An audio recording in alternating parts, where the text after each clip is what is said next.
Hi, my name is Tabitha Fefee. I am a published author. I've written 5 books. The first book is Centric Poetry and Storytelling in Motion. The other book is The Best Kept Secret in Poetry. The third book is The Attack Against Fairyville. This is a sequel from Lady Fefee's Children Fairy Tale. It's the 4th book. So this is the 2nd book. So you're missing out.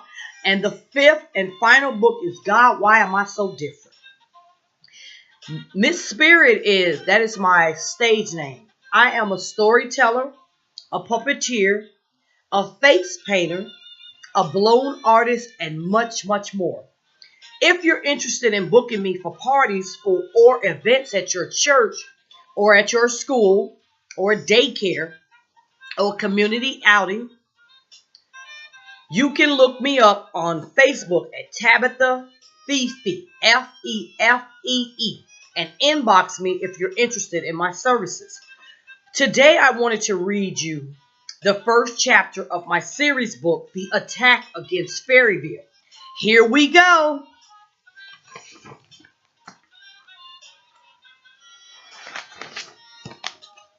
Chapter 1, Xantu Goes to Fairyville.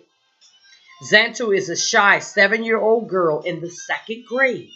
She and her parents live so far away from family that she gets lonely and sad. Xantu's father is an officer in the military, and they move a lot. Always having to move was so hard on Xantu. Whenever she met new friends in the neighborhood, guess what? It was time to move again. Xantu was so angry with her parents.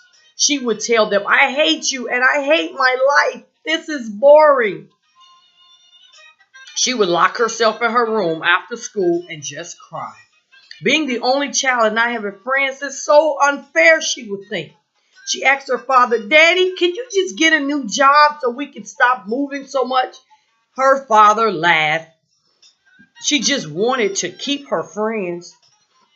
She felt if only I had a brother or sister or even a puppy to play with, my life would be better. Mom, why don't you have another child? They said maybe later, but not now. It was not a good time for them to have kids at the moment. Xantu said, You're the worst parents ever, and I hate you. She ran to her room and cried. She would walk around the house looking sad and trying to change their minds, but nothing worked. So she made up imaginary friends to play with.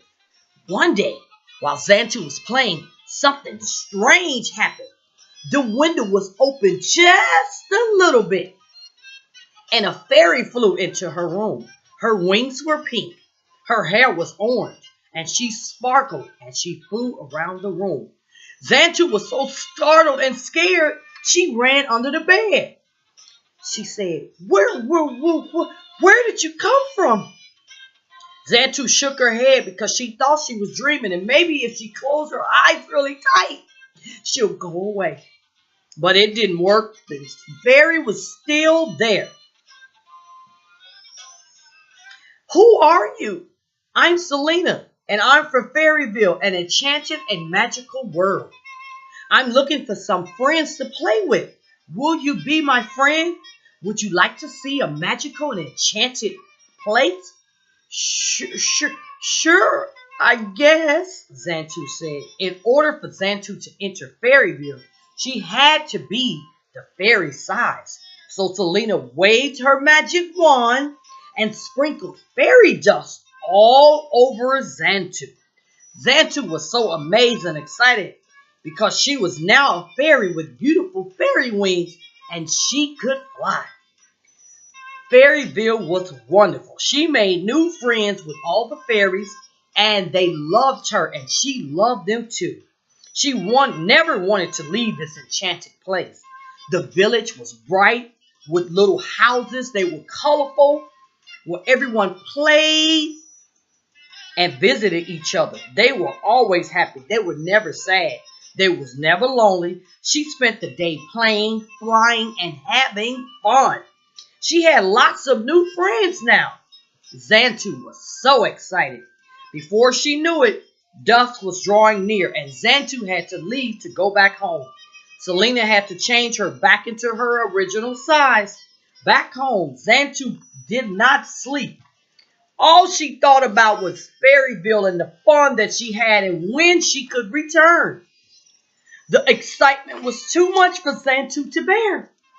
She couldn't focus when she went to school. She would daydream about the fun and when she could return. Selena would visit Xantu every day after school and sprinkle magic dust on her to change her to help her to enter Fairyville. They had fun and much adventure. Xantu's parents tried to encourage her to go outside and play with the children in the neighborhood. They felt she was spending too much time in her room. Little did they know she was visiting her friends in Fairyville. One day when Xantu came home from school, her parents said, "We need to talk." They were this is very upsetting news to Xantu. She didn't know what to do. She cried, "Why are we moving again?" Mom said, "Dad's job has transferred him and we must leave."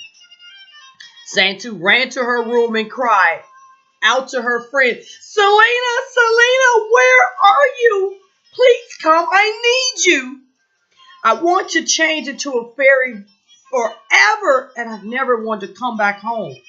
Selena heard Xantu and came to her new friend to help her.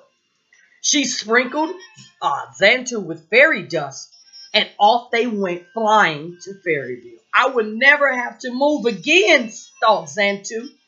When the other fairies found out that Xantu had returned, they were so excited.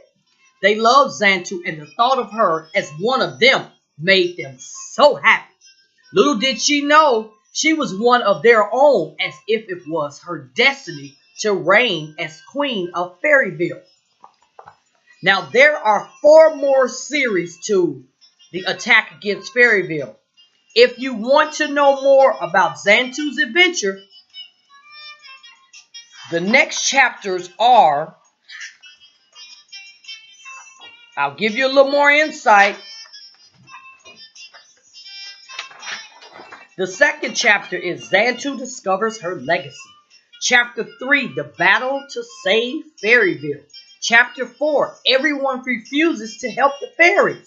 Chapter 5, Queen Xantu seeking God's direction for Fairyville.